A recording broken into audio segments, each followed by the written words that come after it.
Okay, up there.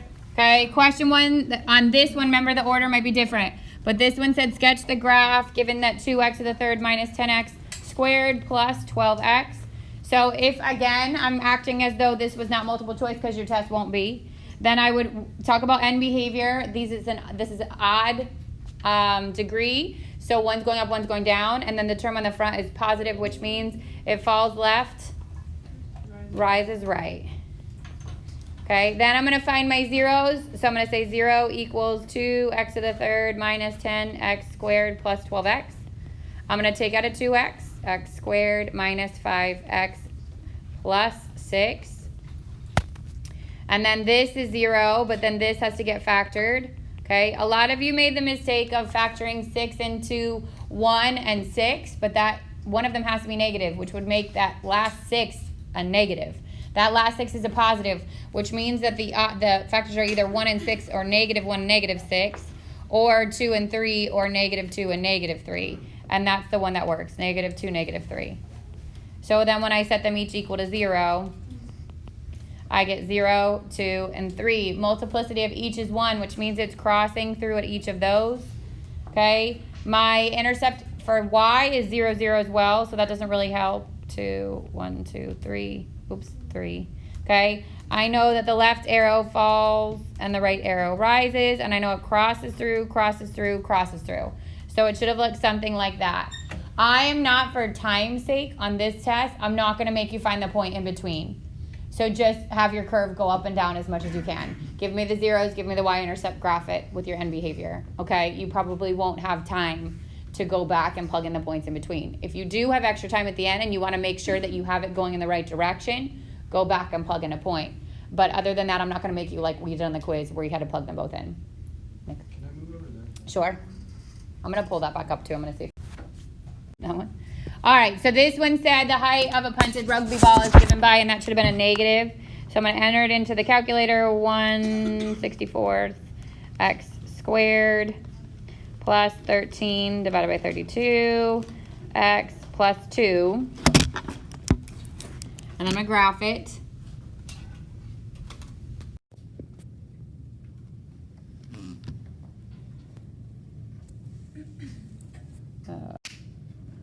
And I can't quite catch the max on that, so I'm going to zoom out.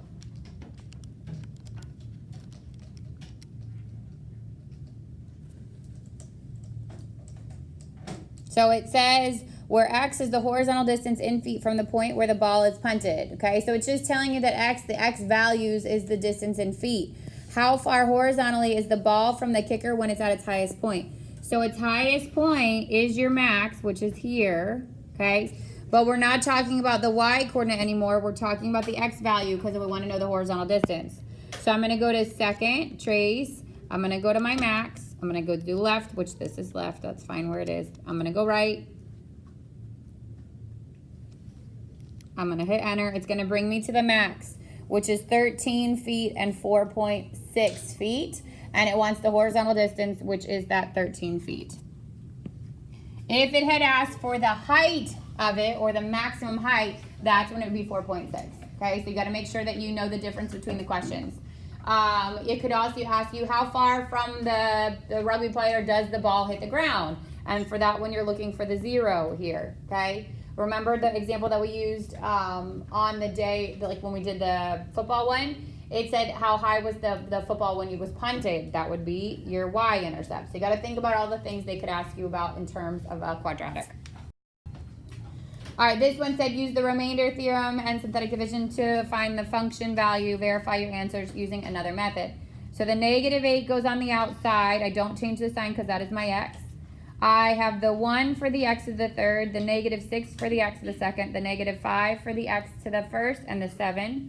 Bring down the 1, -8, -14, 112, 107.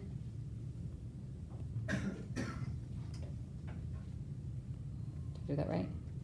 And then at negative, thank you. And then it's 849, -849, which is that one. It said to verify using another method. That means you could just take that -8, plug it in, and double check your answer. But again, watch your time on that. Don't do it unless you've got it. Okay, this one says if x minus 1 is a root of x to the third plus 4x squared minus x minus 4, use synthetic division to factor, God bless you, the polynomial completely and then list all the real solutions to the equation. So if this is the root, then negative 1 is actually going on the outside, and I get 1, 4, negative 1, negative 4. If it said x plus 1 was a factor, then I change my sign. But if it gives you x equals, then you keep the sign. So this comes down, 1, negative 1, 3, negative 4, 4, 0. There's my remainder of 0. Okay, so now I just reduced it to degree, right? So if this is not 0, you did something wrong. So make sure it's 0 because you're proving that that's a root. Then I'm going to take what's left and I'm going to factor it. So I get x squared plus 3x minus 4, and I'm going to factor it. Factors of negative 4 that sum to negative 3 are positive 4 and negative 1. Solve it, negative 4 and 1.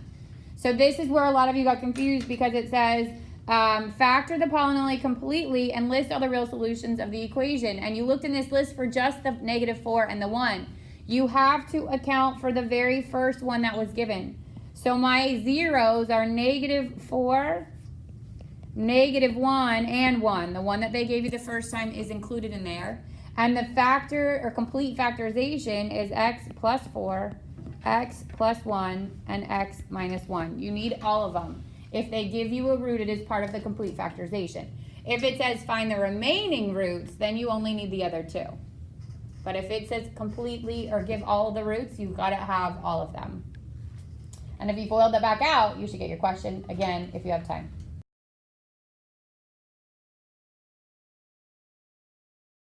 Which you probably will. All right, this one says use long division to divide. So you go through the process. This one has no x to the third and no x. So you have to add those in. So I'd get x to the fourth plus 0x to the third plus 4x to the second plus 0x plus 5 divided by, I have to check the outside too. This one's fine. But if I was missing a term on the outside, you have to give that 0 too.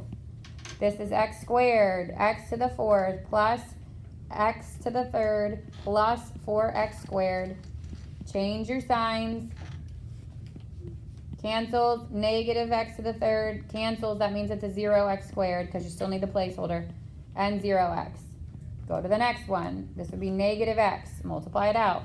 Negative x to the third minus x squared minus 4x. Change your signs. Cancels, x squared plus 4x, bring down the plus 5, and plus 1, multiply it out, x squared plus x plus 4, change your signs, cancels, 3x plus 1, that's your remainder.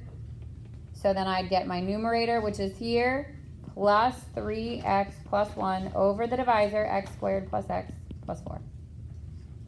Which was the last one in this one. Questions on that one?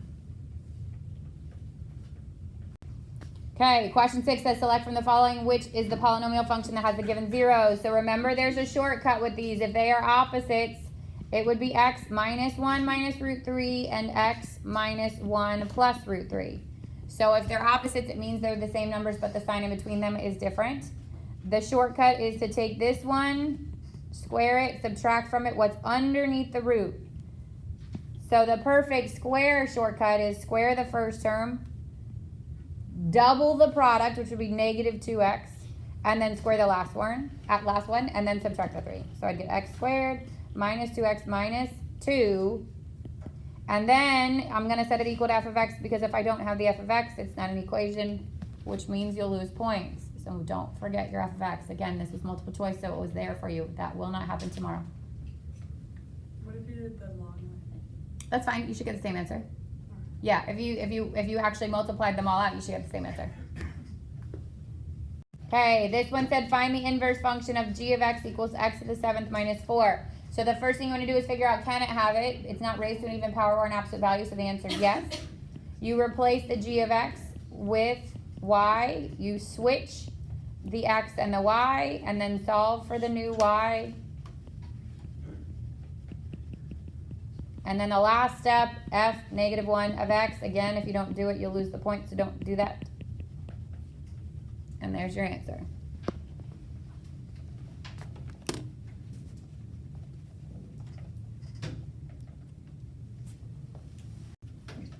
Okay, this one is the one I don't want you to worry about. I don't remember if I cut it out of this class or not. But don't worry about it because it doesn't factor, okay? You couldn't find the zeros. You could have like asked for possible roots on this, that kind of thing. But don't stress about it because you would have needed a calculator to find the point. The inverse of, I just did this one. Okay, this one, again, another word problems. This would have been on the part of your test that you have your graphing calculator. It said that y equals negative 16, so I'm gonna type this in my calculator. Negative 16 divided by 20, 25, x squared, plus 9 divided by 5x, plus 1.7 is the function for this punted football. So again, I typed it in and I graphed it. It's the red line, okay? It's not catching it, so I gotta zoom out.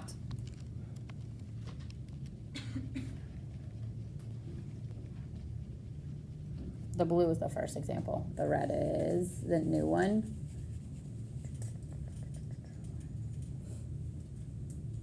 Okay, so what it's asking this time is, it says where the horizontal distance in feet from the point at which the ball is punted is represented by that function. What's the maximum height of the punt? So this time it just wants max height.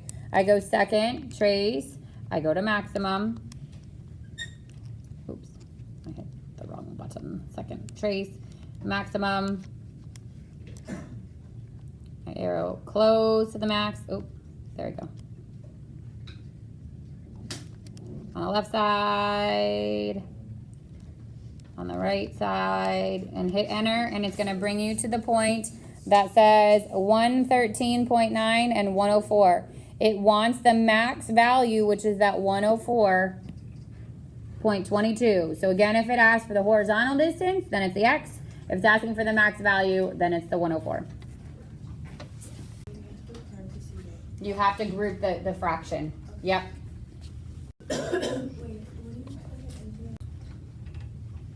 Okay, this one says find all the real zeros of the polynomial x to the third minus 6x squared minus 9x plus 54. Determine the multiplicity of each. So this is factorable. I would factor by grouping. Take out my x squared. I get x minus 6. Take out my negative 9. X minus 6. I get x minus 6. X squared minus 9, which is x minus 6. X plus 3. X minus 3. So then my roots are positive 6, negative 3, and positive 3. And each of them only occur once, so the multiplicity is 1, which means it's going to cross through the graph at each of those points. Yep. I know this might be kind of a dumb question, but since you have like the x squared times the x minus 6 and the same thing with the negative 9, how come you don't use the x minus 6 twice? Because you're factoring out, this is the greatest common factor. Just like if it said 2x plus 12, we don't take out two 2's, right? We just take out 1. It's the same concept. This x minus 6 is the factor that you're taking out. Okay. Does that make sense? Yeah. Okay. I almost said the wrong yesterday. Good. And then I realized it went 4 zeros. Miranda. So, the multiplicity of the 3 minus 3 Each, no, they're all 1. Okay, there's only one negative 3, there's only one positive 3, so it's 1 and 1. Okay, this one said write the standard form of the equation of the parabola that has a vertex negative 8, negative 3, passes through point negative 6, 2. This, be careful, this is vertex, this is h, this is k. This is the point, this is x, this is y.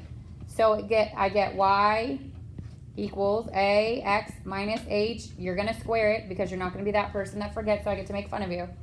And then you're going to plug in the y, which is 2, the a, the x, which is negative 6, the h, which is negative 8, minus negative 8 becomes plus 8, squared plus k, which is negative 3. 2 equals a, 2 squared minus 3. Add the 3, square the 2, divide by 4. That's your a. Then that, the h and the k go back in. So it's again a y equals, don't lose the y equals, or it's f of x equals. Either of those is fine. A, which is 5/4, x minus a negative 8 plus 8 squared minus 3. Either one of those works, but you need the y or the f of x. You cannot leave it just the right side. Questions on that one? Okay. This is the last one. Can't be done because the x is squared, so it's no inverse. Okay. Open up your class kickout. If you had put the max, you mean? The max and the range could both be improper as long as when you go to graph it, you know what it is. Okay? Happy birthday. All right, so again, those common mistakes, fix them. Some of you are right in the work, right? Some of you are all over the place in the work, which I don't even know. You got some miracle to pray for the next 24 hours, okay? But the rest of you that were at least on the right track, be careful. You don't want to work all that out and then lose points because you forget the x equals on the axis, or you don't put it in coordinate point for the intercepts. I'm going to nitpick on that stuff, okay? So this question alone is about 30 points because it's got so many parts to it.